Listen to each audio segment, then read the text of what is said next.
Olá, bom domingo a todos e vamos para a nossa conversa de toda semana, não é?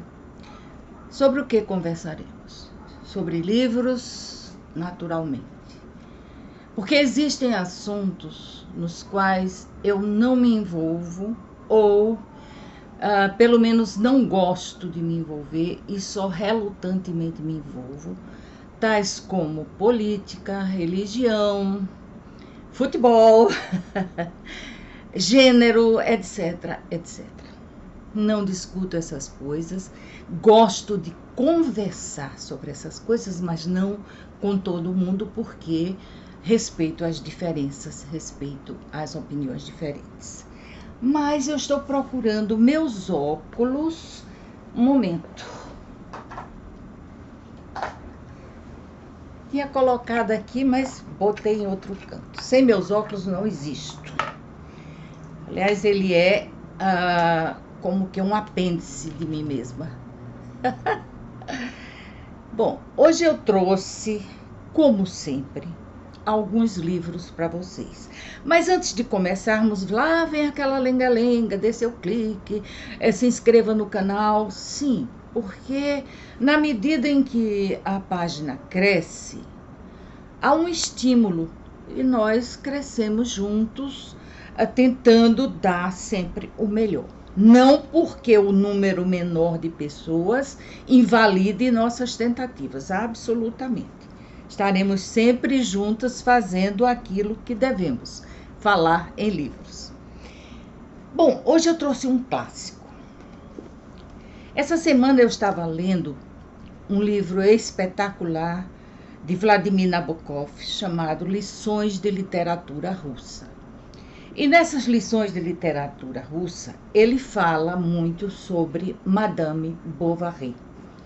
Claro que eu li Madame Bovary quando eu era uma jovem insegura, incompleta, querendo saber alguma coisa dos clássicos, e li Gustave Flaubert, Madame de Bovary. É um clássico, por assim dizer. Porque a época, imaginem que esse livro foi escrito 20 anos antes de Ana Karenina, que é um grande livro. Mas esse aqui também.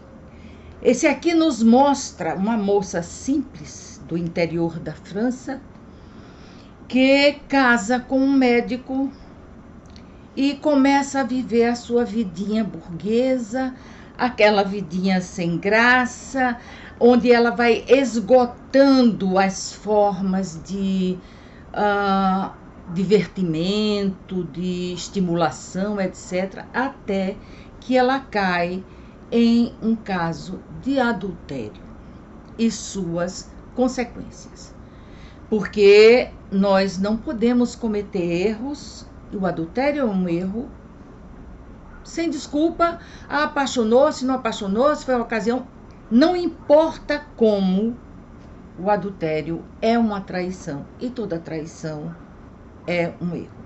Então, Emma Bovary vai realmente pagar pelos seus erros e vai ter que contar com a boa vontade das pessoas, da sua sociedade, do seu entorno. Recomendo, é um clássico. Portanto, é escrito num português, traduzido num português mais arcaico. Aliás, a tradução desse é de... Deixa eu ver... Não tenho tradutor aqui, porque esse livro é tradução de Araújo Nabuco. Nunca tinha escutado, nunca tinha lido nada desse tradutor. Porque o tradutor é muito importante, viu, gente? O tradutor dá vida a um livro conforme ele escolhe os sinônimos, antônimos, tudo aquilo que tenha a ver com sua tradução. Recentemente eu li um livro de Francine Prose sobre literatura, escritores e escritas, e é muito interessante, depois eu trago para vocês. Mas o nosso mote aqui, de maneira geral, é a literatura de suspense, de mistério, mas vocês estão vendo que eu estou mesclando sempre e bastante satisfeita com essa forma como eu estou trazendo essas coisas para vocês. Hoje vocês vão me desculpar porque eu estou aqui suando em bicas.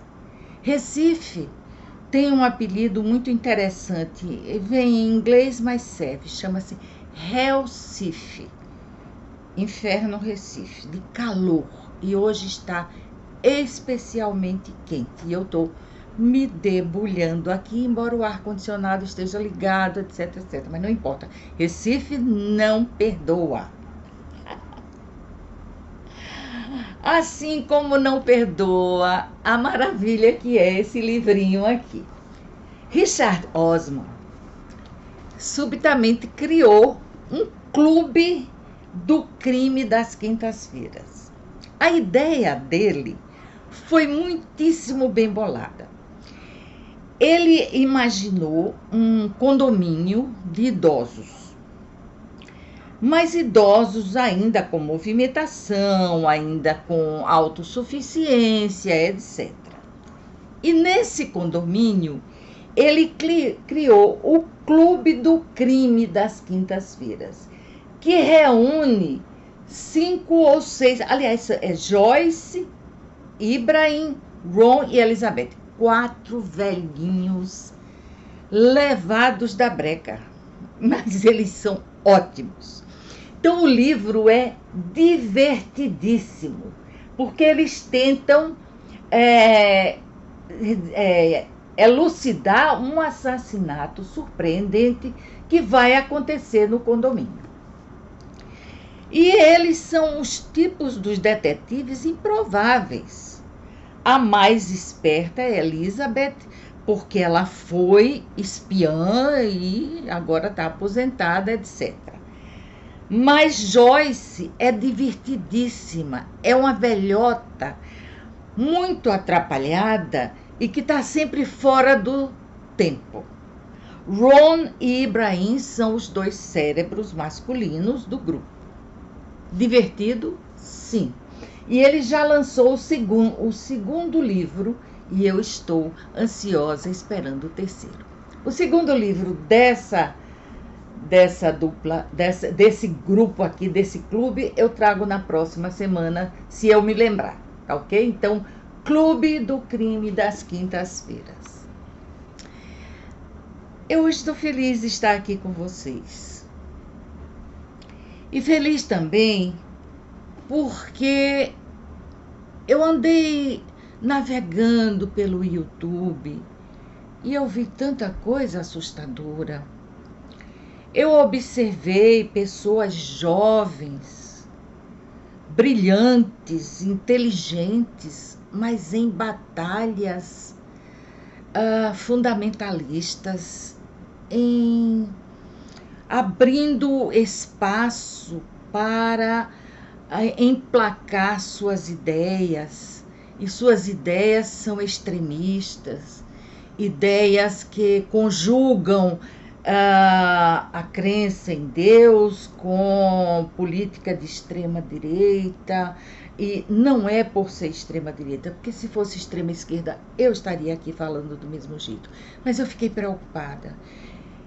Tem uma frase de Saramago, não sei se vou repeti-la corretamente, porque eu esqueci de pegar, mas ele diz assim, que não gosta, que não doutrina ninguém, porque respeita o fato, a liberdade de cada um.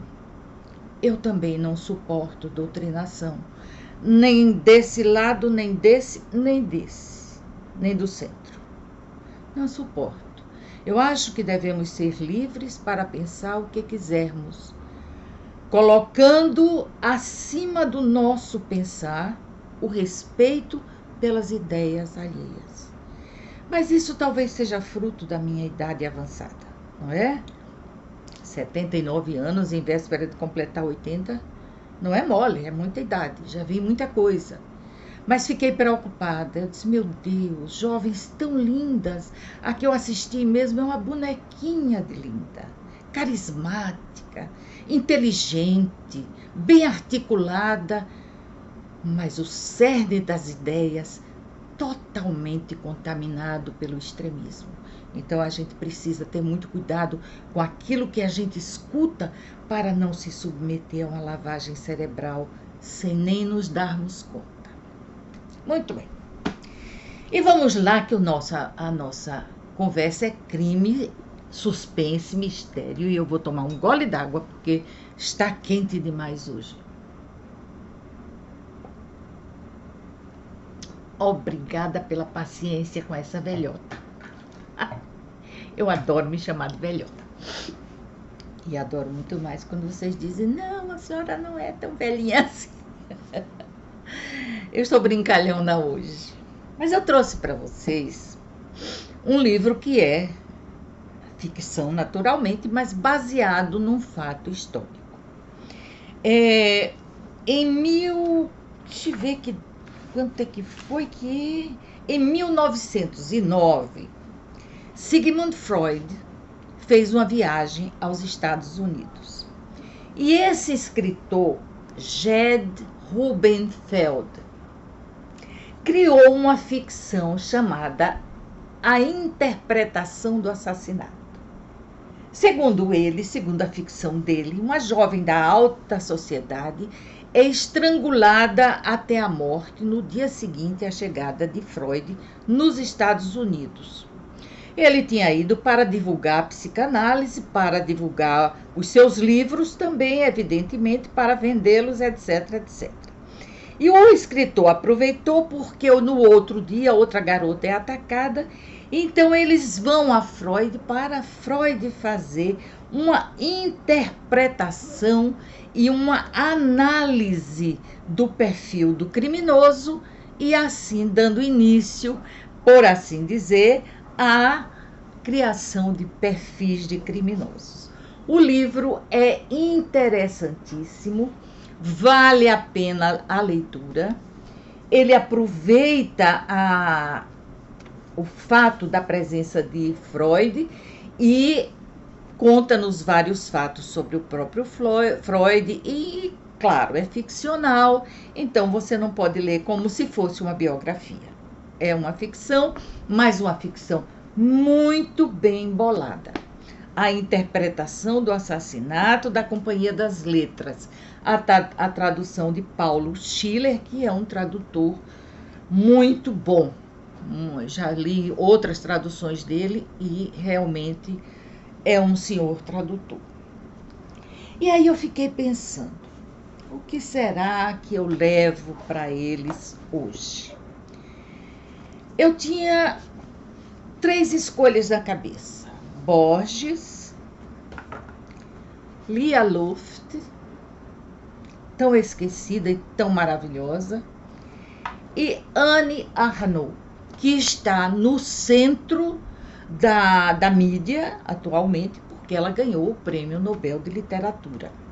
É uma francesa e a peculiaridade dela, em sua escrita, é que ela não ficciona. Ela narra fatos de sua vida. E fatos impressionantes, quer pelo realismo das cenas que ela relata, quer pelo sofrimento envolvido, quer pela superação que ela demonstra como um ser humano. Esse aqui, o acontecimento, se passa em uma época na França onde o aborto ainda não era legalizado. Como vocês sabem, na França o aborto é legalizado.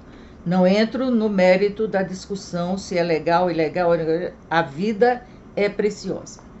Mas nesse texto aqui, ela relata com incrível realismo uma gravidez quando ela era muito jovem, mas uma muito jovem, já na universidade, já com perspectivas de um futuro brilhante, como de fato ela o teve.